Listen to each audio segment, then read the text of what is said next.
الحمد لله نحمده ونستعينه ونستغفره ونؤمن به ونتوكل عليه ونعوذ بالله من شرور أنفسنا ومن سيئات أعمالنا من يهده الله فلا مضل له ومن يضلله فلا هادي له وأشهد أن لا إله إلا الله وأشهد أن محمدا عبده ورسوله فإن خير الحديث كتاب الله وخير الهدي هدي محمد صلى الله عليه وسلم وشر الأمور محدثاتها وكل محدثة بدعة وكل بدعة ضلالة وكل ضلالة في النار.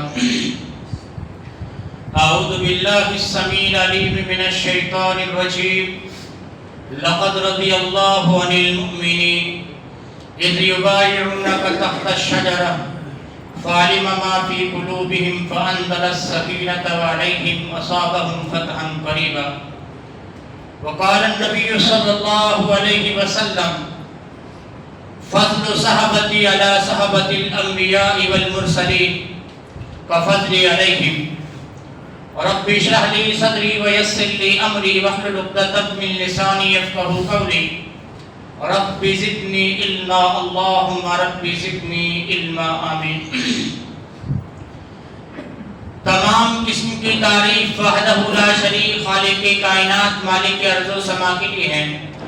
لاکھوں کروڑوں درود و سلام ہم سسی اقدس مقدس پر جن کا نام نامی اس میں گرامی محمد اکرم صلی اللہ علیہ وعلی آلہ وصحبہ وبارک وسلم ہے.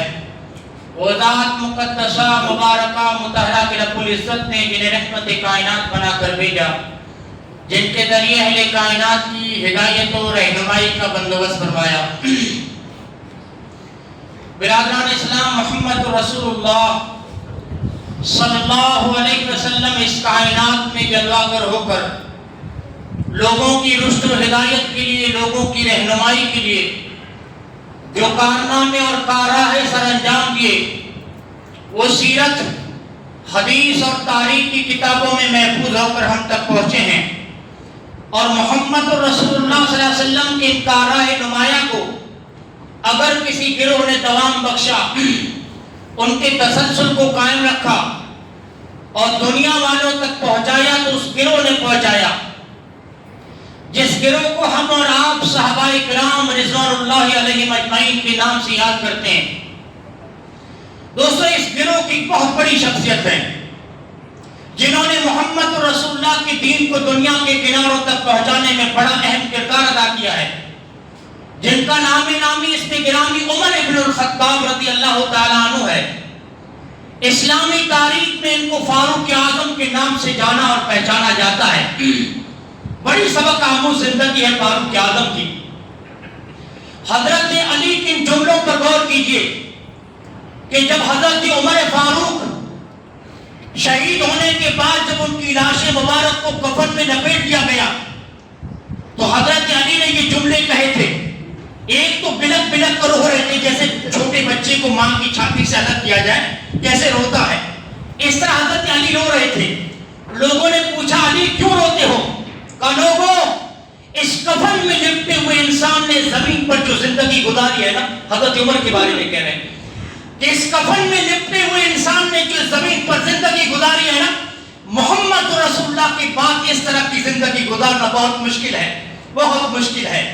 اور پھر حضرت علی ہاتھ اٹھا کر دعا کرتے ہیں، اے اللہ مجھے عمر جیسی زندگی دے دے، مجھے عمر جیسا تقویٰ دے دے، اے اللہ مجھے عمر جیسا عمل کرنے کی توفیق دے دے. اب آپ اندازہ لگائیے، جب محمد رسول اللہ کے چوتھے خلیفہ اور ایک جلیل القدر صحابی کہہ رہے ہیں کہ اللہ مجھے عمر جیسا بنا دے، یہ زندگی کتنی پاکیزہ ہوگی، اس زندگی میں اخلاق کیسا ہوگا، اور اس زندگی میں انصاف کیسا ہوگا، اور اس زندگی میں رب کی خشیت اور رب کا ڈر کیسا ہوگا. انہیں کچھ نمونوں کو آپ لوگوں کے سامنے رکھنا چاہتا ہوں اس دعا کے ساتھ. اے اللہ فاروق کی زندگی کے آئینے میں ہمیں اپنے حالات کو درست کرنے کی توفیق دینا. مجھے موضوع آپ کے دوستوں ذمہ داروں نے حضرت عمر کی سیرت کے اوپر دیا ہے. یاد رکھیے، ہم مسلمانوں کا عقیدہ ہے کہ اس زمین پر انبیاء اور رسولوں کے بعد سب سے افضل مخلوق اگر رب کائنات نے بنائی ہے تو محمد رسول اللہ کے صحابہ کی بنائی ہے. خود امام کائنات نے کہا تھا کہ فضل صحابتی علی صحابت الانبیاء والمرسلین کفضل علیہم، کہ جس طرح اللہ نے مجھے تمام نبیوں سے افضل بنایا ہے، اسی طرح رب کائنات نے میرے صحابہ کو تمام انبیاء کے صحابہ سے افضل بنایا ہے. لوگوں، ان افضل ترین صحابہ میں سے، اس مقدس ترین گروہ میں سے سب سے افضل اگر کوئی ہستی ہے تو ابوبکر صدیق رضی اللہ تعالیٰ عنہ کی ہے. میں مانتا ہوں کہ قدر و قیمت، اجر و ثواب کے لحاظ سے، شان و منزلت کے لحاظ سے محمد رسول اللہ کے بعد اگر سب سے بڑی کوئی شخصیت ہے تو ابوبکر صدیق کی ہے. لیکن لوگوں اگر کارکردگی کے لحاظ سے دیکھا جائے، قرآن و سنت کی خدمت کے لحاظ سے اگر دیکھا جائے، اسلام کے علم کو کائنات میں بالا و بلند کرنے کے لحاظ سے اگر دیکھا جائے، اسلام کی حکومت کی تاسیس کے لحاظ سے اگر دیکھا جائے، تو میں کہتا ہوں محمد رسول اللہ کے بعد اگر اسلام کو دنیا کے کناروں تک پہنچانے میں سب سے بڑا کردار اگر کسی نے ادا کیا تو عمر فاروق نے ادا کیا ہے. میں مانتا ہوں اجر و ثواب صدیق کا زیادہ ہے، لیکن اسلامی حکومت کے قیام میں سب سے زیادہ کردار اگر کسی کا ہے تو عمر فاروق کا ہے. اور میری اس بات کی تائید محمد رسول اللہ کی حدیث کر دیتی ہے. ایک مرتبہ اللہ کے رسول نماز فجر فرض نماز پڑھانے کے بعد سلام پھیرنے کے بعد صحابہ کی طرف متوجہ ہوتے ہیں اور صحابہ سے کہتے ہیں کہ او میرے صحابہ، آج رات میں نے خواب دیکھا ہے. صحابہ نے کہا اللہ کے رسول کیا خواب دیکھا؟ اندازہ لگائیے، پہلے یہ مسئلہ جان لیجیے کہ نبی کے خواب اور آسمان سے اترنے والے وحی میں کوئی فرق نہیں ہوتی. نبی خواب میں وہی کچھ دیکھتا ہے جو اللہ بذریعہ وہی آپ کو بتلانا چاہتا ہے. آپ نے فرمایا میں نے خواب دیکھا رات کو. صحابہ نے کہا اللہ کے رسول کیا خواب دیکھا؟ آپ نے فرمایا خواب میں دیکھا کہ بہت بڑا کھیت ہے، اس میں طرح طرح کے پھل، طرح طرح کی سبزیاں اور طرح طرح کے فواکہ بوئے گئے، لیکن وہ کھیت پورا سوکھا پڑا ہے. اس کھیت کو پانی کی ضرورت ہے. کوئی آئے اللہ کا بندہ جو اس کھیت کو پانی پلائے تاکہ اس کے پودے ہرے بھرے ہو جائیں، وہ کھیت سرسبز و شادابی سے مالا مال ہو جائے. آپ نے فرمایا میں کیا دیکھتا ہوں کہ ابوبکر صدیق آ رہے ہیں اس کھیت کو پانی پلانے کے لیے. آپ نے فرمایا وہاں پر کھیت کے پاس جو کنواں ہے، اس کنویں پر پڑی ہوئی ہے ڈول اور بالٹی ہے نا، وہ ڈول بہت بڑی ہے. صدیق وہ کنویں سے ڈول کو کھینچ رہے ہیں تاکہ کھیت کو پانی پلایا جائے. آپ نے فرمایا ڈول کے بڑی ہونے کی وجہ سے صدیق کو میں کیا دیکھتا ہوں کہ ابوبکر صدیق تکلیف محسوس کر رہے ہیں. اس ڈول کو کھینچنے میں دقت اور دشواری محسوس ہو رہی ہے ان کو. بہرحال اپنی بساط کی حد تک ابوبکر صدیق نے اس کنویں سے پانی نکالا اور کھیت کو پلایا، لیکن کھیت سیراب نہیں ہوا، کھیت سیراب نہیں ہوا. پھر آپ نے فرمایا عمر فاروق آئے، میرا فاروق آیا. آپ نے فرمایا عمر فاروق نے کنویں کے کنارے پر کھڑے ہو کر ڈول نکالنا شروع کر دیا پانی کے. آپ نے فرمایا میں نے اپنی زندگی میں لوگوں کنویں سے اتنی تیزی کے ساتھ پانی کھینچتے ہوئے کسی بندے کو نہیں دیکھا. تیزی کے ساتھ پانی نکال رہے ہیں اور کھیت کو پلا رہے ہیں، نکال رہے ہیں کھیت کو پلا رہے ہیں. آپ نے فرمایا حتی سرب الادن، پورا کھیت پانی سے بھر گیا اور یہاں تک کہ پانی کھیت کی منڈیوں سے باہر چھلکنے لگا. پھر آپ نے فرمایا میری آنکھ کھل گئی، خواب میں دیکھ رہا ہوں میری آنکھ کھل گئی. صحابہ نے کہا یا رسول اللہ کل لنا تعبیرہ، جب خواب سنا دیے تو تعبیر بھی بتا دیجیے، خواب کی تعبیر کیا ہے؟ آپ نے فرمایا اس خواب کی تعبیر میرا دین ہے. عمر فاروق میرے دین کو دنیا کے کناروں تک پہنچائیں گے اور اس میں اس کے اندر کوئی کمزوری، اس کی طاقت میں کوئی کمی اور دین کی خدمت میں کوئی نقص پیدا نہیں ہوگا. صدیق بھی دین کی خدمت کرے گا لیکن وقت تھوڑا. دین اگر پھیلے گا تو میرے فاروق کے دور میں پھیلے گا. محمد رسول اللہ کی یہ پیشن گوئی حضرت عمر نے کس طرح پوری کی معلوم ہے؟ جب حضرت ابوبکر کی وفات ہوئی، مسلمانوں کے زمانے اقتدار کو حضرت عمر نے سنبھالا. مسلمانوں کے جب خلیفہ بنے تو محمد رسول اللہ کے دین کے پرچم کو اٹھاتے ہیں. اس وقت دنیا کی دو سپر سلطنتیں تھی، سپر طاقتیں تھی. کون سی؟ جس طرح آج امریکہ اور ایک روس ہے. اس زمانے میں بڑی طاقتیں تھی، ایک تھا ایران اور دوسرا تھا روم و ایران. یہ دنیا کی سپر پاور طاقتیں تھی. حضرت عمر نے محمد رسول اللہ کے دین کے پرچم کو اٹھایا اور دونوں طاقتوں میں بیک وقت حملہ کر دیا اور دونوں کے سروں کو اپنے پاؤں کے نیچے ڈھونڈ ڈالا. لوگوں، روم کی سلطنت نے بھی فاروق اعظم کے زمانے میں دم توڑا اور ایران کی سلطنت نے بھی فاروق اعظم کے زمانے میں دم توڑا. جب اسلام کو مدینے کی سرحدوں سے نکال کر روم اور ایران کی سرحدوں تک پہنچایا نا، تو ایک شخص حضرت عمر سے پوچھتا ہے، عمر، زمانے جاہلیت میں نے آپ سے پوچھا تھا کہ آپ کی سب سے بڑی خواہش کیا ہے، آپ کی سب سے بڑی آرزو کیا ہے؟ اس وقت آپ نے کہا تھا کہ میری آرزو یہ ہے کہ 100 اونٹ ہو جائیں، 100 اونٹوں کا ریوڑ ہو جائے، ان اونٹوں کو چراؤں، ان اونٹیوں کا دودھ پیوں اور آرام کے ساتھ زندگی بسر کروں. اے عمر، آج تم اسلامی سلطنت کے سربراہ ہو، آج تمہارے پاس جاگیریں ہیں، دولت ہے، مسلمانوں کے بادشاہ ہو، بتاؤ آج تمہاری سب سے بڑی خواہش کیا ہے؟ حضرت عمر رو پڑے. مسلمان سے کہا، دوست، آج میری خواہش کو لفظوں کے سانچے میں نہیں ڈالا جا سکتا. کہا، امیر المومنین کیا بات ہے؟ کہا، بات یہ ہے، آج عمر کی خواہش یہ ہے، 22 لاکھ مربع میل زمین کے حاکم ہیں. خواہش کیا ان کی؟ خواہش یہ ہے کہ دنیا کا کوئی چپا ایسا نہ بچے جہاں محمد رسول اللہ کا دین نہ پہنچ گیا ہو. دنیا کی کوئی جگہ ایسی نہ بچے جہاں محمد رسول اللہ کے دین کا پرچم نہ لہرا رہا ہو.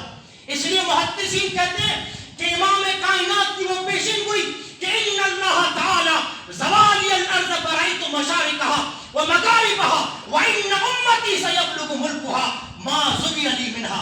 امام کائنات نے کبھی کہا تھا کہ لوگوں، میں نے خواب میں دیکھا اللہ نے مجھے زمین کے کنارے سمیٹ اور لپیٹ کر دکھایا. میں نے زمین کا مشرق بھی دیکھا، میں نے زمین کا مغرب بھی دیکھا. میں نے دیکھا ان امتی سیبلغ ملکها، میری امت کا اقتدار وہاں تک پہنچے گا، اسلام کا پرچم وہاں تک پہنچے گا جہاں تک اللہ نے مجھے زمین کے کنارے لپیٹ کر دکھائے. امام کائنات کی اس پیشن گوئی کو پورا کرنے میں سب سے بڑا کردار اگر اسلامی تاریخ میں کسی نے ادا کیا ہے تو فاروق نے ادا کیا ہے. ہائے، اس قدر اسلام کو اپنے خون سے آراستہ کیا کہ آج 1400 سال گزر گئے، لیکن مسلمان آج بھی خواب دیکھتا ہے تو فاروق اعظم کی حکومت کا خواب دیکھتا ہے. لیکن افسوس مجھے اس بات پر ہوتا ہے کہ نبی کے صحابہ کو جو گالی دینے والے ہیں، جو طعن و تشریح کرنے والے، انہوں نے فاروق کی ذات کو بھی نہیں چھوڑا ہے. میں ایسے لوگوں سے کہنا چاہتا ہوں جو فاروق کو برا برا کہتے ہیں، آؤ لمحے بھر کے لیے انصاف کے ساتھ سوچو کہ اگر عمر اسلام کی تاریخ میں نہ ہوتے تو کیا ہوتا؟ ارے اسلام کی تاریخ کی ابتدا نہیں ہو سکتی تھی. کون سا اسلام؟ کس اسلام کی آپ بات کرتے ہو؟ مجھے کوئی آ کے بتائے کہ اس وقت اسلامی حکومت کا انداز کیا تھا. اگر کسی نے اسلامی سلطنت کے نظام کو، اس کے اصولوں کو، اس کی قواعد کو، اس کی بنیادوں کو اگر کسی نے عملاً اور ہمہ جہت نافذ کر کے دکھایا تو فاروق اعظم ہے. نام بتاؤ مجھے کسی کا جو یہ کہہ سکے کہ اس وقت اسلامی حکومت کا انداز یہ تھا. ہاں، ورنہ جو تان کرنے والے تان توڑتے ہیں صرف اس لیے کہ ان شیخین نے حضرت علی سے حکومت چھینی ہے. ان شیخین یعنی حضرت ابو بکر عمر نے، ہاں یہ ہیں افضل ہیں لیکن حضرت علی سے زیادہ افضل نہیں ہے. لوگوں میں آپ لوگوں سے ایک بات کہتا ہوں، نبی کے ہر صحابی کا اپنا اپنا مقام ہے. جو مقام حضرت ابو بکر کا ہے نا، وہ حضرت عمر کا نہیں ہے. جو حضرت عمر کا مقام ہے وہ حضرت عثمان کا نہیں ہے. جو حضرت عثمان کا مقام ہے وہ علی مرتضیٰ کا نہیں ہے. جو حضرت علی کا مقام ہے وہ خالد بن ولید کا نہیں ہے. جو حضرت خالد کا مقام ہے وہ ابن مسعود کا نہیں ہے. جو ابن مسعود کا مقام ہے وہ ابو عبیدہ بن جراح کا نہیں ہے. اور جو ابو عبیدہ بن جراح کا مقام ہے وہ حضرت ابن عباس کا نہیں ہے. جو ابن عباس کا مقام ہے وہ سعد ابن ابی وقاص کا نہیں ہے. جو سعد ابن ابی وقاص کا مقام ہے وہ زبیر و طلحہ کا نہیں ہے. جو زبیر و طلحہ کا مقام ہے وہ عمار و یاسر کا نہیں ہے. ہیں سب افضل، لیکن ان کی اپنی اپنی شان ہے، اپنا اپنا مقام ہے. اور یہ مقام ہم نے کسی صحابی کو نہیں دیا ہے، یہ مقام محمد رسول اللہ دے کے گئے ہیں. صحابی کا مرتبہ محمد رسول اللہ بتا کے گئے ہیں. کس طرح؟ ایک مرتبہ اللہ کے رسول اپنی مسجد سے، اپنے حجرے سے مسجد کے اندر داخل ہوتے ہیں. کس طرح معلوم ہے؟ حجرہ عائشہ کا دروازہ مسجد نبی میں کھلتا ہے. آپ اپنے حجرے سے مسجد میں اس طرح داخل ہوئے کہ ایک ہاتھ ابو بکر صدیق کے کندھے پر ہے اور دوسرا ہاتھ عمر فاروق کے کندھے پر ہے. اس حال میں مسجد کے اندر داخل ہوئے. صحابہ کی نگاہیں محمد رسول اللہ کی طرف اٹھ گئی. جی خوش ہو گیا، مسکرا پڑے صحابہ. اللہ کے رسول نے فرمایا کیوں مسکرائے ہو؟ کہ اللہ کے رسول خوبصورت تو آپ کو رب نے بنایا ہے، خوبصورتی تو یہ قدرت کا کیا ہے، خوب روئی تو یہ قدرت کا کیا ہے. لیکن جتنے حسین آج آپ دکھائی دے رہے ہیں نا، ایسا حسین منظر ہم نے کبھی نہیں دیکھا. ایک طرف صدیق اور دوسری طرف فاروق، ایسا لگتا ہے جیسے ستاروں کی جھلمٹ میں چاند نکل آیا. محمد رسول اللہ نے کیا کہا معلوم ہے؟ یہ جملہ محمد رسول اللہ نے اس وقت کہا جب اس مجلس میں محمد رسول اللہ کی سگے چچا عباس بیٹھے تھے. عشرہ مبشرہ کے 8 صحابہ موجود تھے. ابو عبیدہ کی صرف وفات ہوئی تھی. ابو بکر عمر ہیں اللہ کے رسول کے ساتھ، باقی 8 اس مجلس میں بیٹھے ہوئے ہیں. ہاں، بیت رضوان کے 1400 صحابہ موجود ہیں. بدر کے غازی موجود ہیں. محمد رسول اللہ کے سگے چچا ابو طالب کے تینوں وہاں پر بیٹے موجود ہیں، تینوں مسلمان. جعفر بھی موجود ہے، علی بھی موجود ہے اور عقیل بھی موجود ہے. لیکن محمد رسول اللہ نے کیا کہا معلوم ہے؟ محمد رسول اللہ صلی اللہ علیہ وسلم نے فرمایا لوگوں، میں ایک ہاتھ ابو بکر کے کندھے پر دوسرا فاروق کے کندھے پر رکھ کر جب مسجد میں آیا، یہ منظر تم لوگوں کو اچھا لگا ہے نا؟ یہ منظر عرش والے کو عرش پہ بھی اچھا لگا ہے. ابھی جبریل نے مجھے آ کے بتایا اللہ کے رسول اپنے صحابہ کو خوشخبری دیجئے کہ کل قیامت کے دن آپ کو اٹھایا جائے گا تو اسی طرح اٹھایا جائے گا کہ دائیں طرف آپ کے ابو بکر ہوں گے اور بائیں طرف فاروق اعظم ہوں گے. اللہ اکبر. محمد رسول اللہ نے فرمایا میں حوض کوثر پر بیٹھا ہوا ہوں گا، میرے دائیں طرف صدیق ہوگا یا فاروق ہوگا، تیسرے کسی کا آپ نے نام نہیں لیا. یہ مقام صحابہ کو محمد رسول اللہ دے کے گئے ہیں، یہ منزلت محمد رسول اللہ بتا کے گئے ہیں. اور فاروق، یہ نام کس نے رکھا تھا؟ یہ لقب کس نے عطا کیا تھا؟ حق و باطل کے درمیان فرق کرنے والا کون تھا؟ لوگ اسلام لانے کے لیے آ رہے ہیں، وہ کون تھا جس کو اسلام کے لیے مانگا جا رہا ہے؟ رات کی تاریکی ہے، نبی کی یار نبی کے پاس آتے ہیں. اللہ کے رسول، مکے میں اسلام کا نام لینا بھی مشکل ہو گیا، کیا کریں کہاں جائیں؟ اللہ کے رسول اب تو اللہ کا اسلام کا نام لینا مشکل ہو گیا. محمد رسول اللہ کی آنکھوں میں آنسو آ گئے. ہاں، امانت داری کے لیے بتا دوں اس روایت کے سند میں کچھ کلام ہے، لیکن غور کیجیے اس حدیث پر. آج محمد رسول اللہ رات کی تاریکی میں جھولی پھیلاتے اپنے رب کی بارگاہ میں اور کیا کہتے ہیں؟ اے اللہ، تیرا اسلام تیرا دین کمزور ہو گیا ہے، تیرا نبی تو سے عمر کا سوال کرتا ہے. اے اللہ، مجھے خطاب کا بیٹا عمر دے دے. اے اللہ، تیرا نبی تم سے عمر کا سوال کرتا ہے. اے اللہ، اسلام کو طاقت دے کس کے ذریعے؟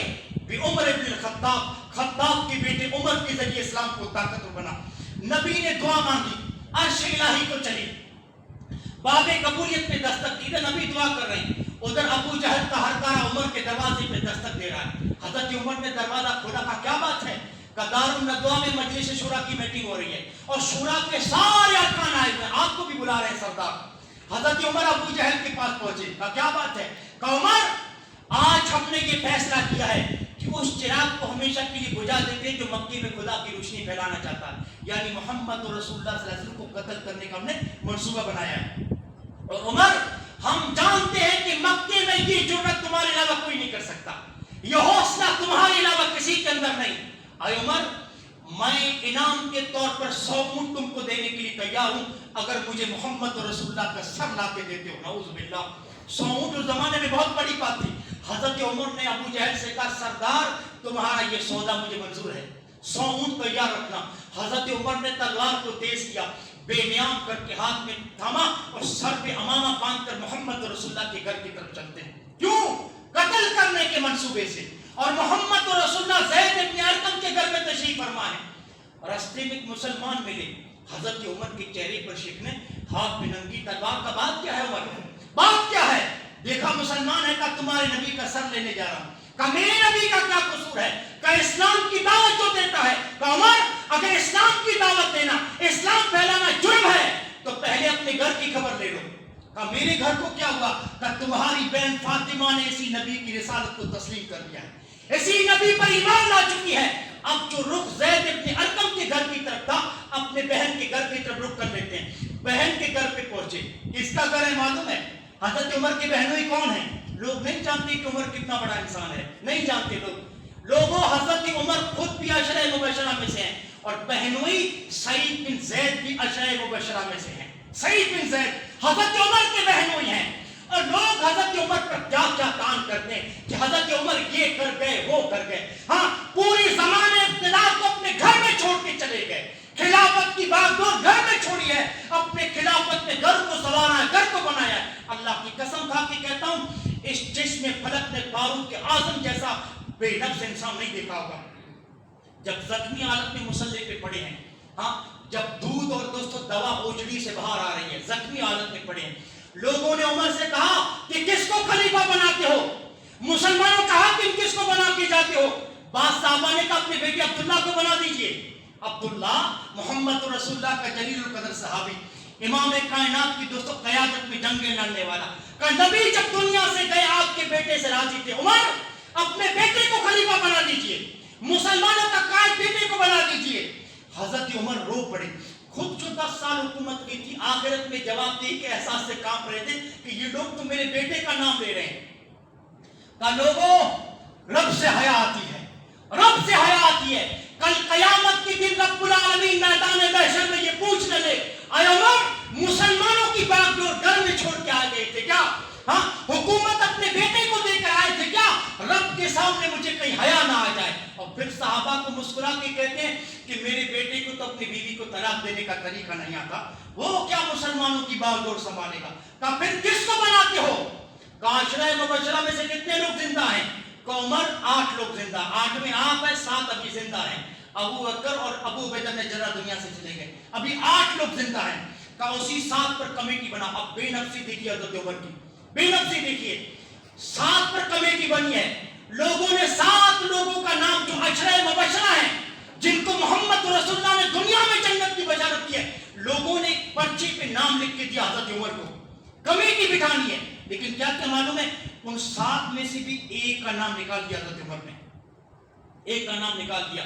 ہاں صحابہ نے اعتراض کیا کہ جب 7 زندہ ہیں عشرہ مبشرہ، آپ نے کس کا نام، آپ نے تو 6 پر کمیٹی بنائی ہے، کس کا نام نکالا ہے؟ کہ لوگوں رب سے حیا آ گئی، بہنوئی کا نام بھی نکال دیا۔ کیوں؟ کیونکہ میری بہن کا شوہر ہے۔ کل قیامت کے دن لوگ عمر کو یہ تانا نہ دیں کہ خلافت کے لیے گھر کے آدمی کو شریک کر لیا تھا۔ تم اس عمر پہ تانا، اس عمر پہ دوستوں تم گالی دیتے ہو، ہاں ان کی ذات پہ تم تان کرتے ہو۔ ایسا بے نفس انسان چشمے پھڑک نے نہیں دیکھا۔ ہاں بہنوئی کے گھر پہنچے، باہر سے دروازہ کھٹکھٹاتے ہیں، اندر سے آواز آئی، کا کون؟ کا خطاب کا بیٹا عمر ہوں، دروازہ کھولیے۔ اللہ اکبر، سعید بن زید کی تو لرزہ طاری ہو گیا۔ ہاں لیکن بہن دروازے کو کھول کے سب سے پہلے اس قاری قرآن کو چھپایا جو قرآن پڑھانے آیا تھا، اس کو چھپا کے جب دروازہ کھولا گیا، کیا دیکھتے ہیں؟ عمر کے ہاتھ میں ننگی تلوار اور پیشانی پہ شکنے، چہرہ پورا غصے سے لال ہے۔ ہاں بہن سے پوچھتا ہے، حضرت عمر پوچھتے ہیں کیا پڑھ رہی تھی؟ یہ سوال کس سے کر رہے ہیں؟ سعید بن زید سے کر رہے ہیں، لیکن بہن جواب دیتی ہے، اور وہ بھی آنکھوں میں آنکھیں ملا کے کہ قرآن مجید پڑھ رہے تھے۔ اللہ اکبر، کبھی آنکھوں میں آنکھیں ملانے کی ہمت بہن کی نہیں ہوئی تھی، کبھی نہیں، یہ تو بہن تھی۔ ابن مسعود کہتے ہیں مکے میں کسی آدمی کی ہمت نہیں تھی کہ عمر کی آنکھوں میں آنکھیں ڈال کے بات کر سکے، اتنی ہمت، اتنا دبدبا اور اتنا جلال، اور اللہ نے اتنی طاقت دی تھی۔ بعض مورخین کہتے ہیں کہ لوگوں نے حضرت عمر کی طاقت کو آزمانے کے لیے چمڑے کو گیلا کیا، گیلا کرنے کے بعد حضرت عمر کی طاقت کو آزمانے کے لیے حضرت عمر سے کہا کہ آپ اس پر اپنا پیر رکھ دیجئے۔ حضرت عمر نے اس چمڑے پر صرف ایک پیر رکھا، ایک پیر، اور اس کو کتنے لوگوں نے کھینچا معلوم ہے؟ 60 آدمیوں نے مل کے چمڑے کو کھینچا ہے، نیچے سے تو پھٹ جاتا لیکن عمر کے پیر کے نیچے سے نہ نکل سکا، اتنی طاقت۔ ہاں اور اتنے لمبے تڑنگے تھے کہ اگر عمر بیٹھے ہوتے، لوگ بھی بیٹھے ہوتے، دیکھنے والا یہ محسوس کرتا کہ لوگ بیٹھے عمر کھڑا، اتنے لمبے تڑنگے، لوگ سوار ہوتے عمر پیدل ہوتے، عمر کا قد سواروں سے بھی اونچا نظر آتا، اتنا روب اور دبدبا۔ لیکن بہن آنکھوں میں آنکھیں ڈال کے کہتی ہے ہاں ہاں قرآن پڑھ رہے تھے۔ ہاں کہ کون سا قرآن؟ جو محمد رسول اللہ صلی اللہ علیہ وسلم پہ نازل ہوا ہے۔ بہنوئی کو دیکھا کہ تو نے میری بہن کو گمراہ کرنے کی کوشش کی ہے۔ تلوار جب بہنوئی پہ چلاتے ہیں نا، تلوار بہن سامنے آ جاتی ہے، تلوار پھسلتی ہوئی پیشانی کو چھو کے نکل جاتی ہے، اور بہن زخمی ہونے کے باوجود بھی تن کے کھڑی ہے کہ عمر ہمارے ٹکڑے ٹکڑے تو کر سکتا ہے لیکن ایمان کی دولت کو ہمارے سینے سے نہیں نکال سکتا۔ حضرت عمر کا دل دہل گیا کہ یہ بہن کبھی ہمت نہیں ہوئی زندگی میں آنکھوں میں آنکھیں ملانے کی، آج بہنا یہ جرأت تم کو کس نے عطا کی؟ کہ رب کے قرآن نے عطا کی۔ کہ یہ قرآن مجھے پڑھ کے سنا سکتی ہو؟ اللہ اکبر۔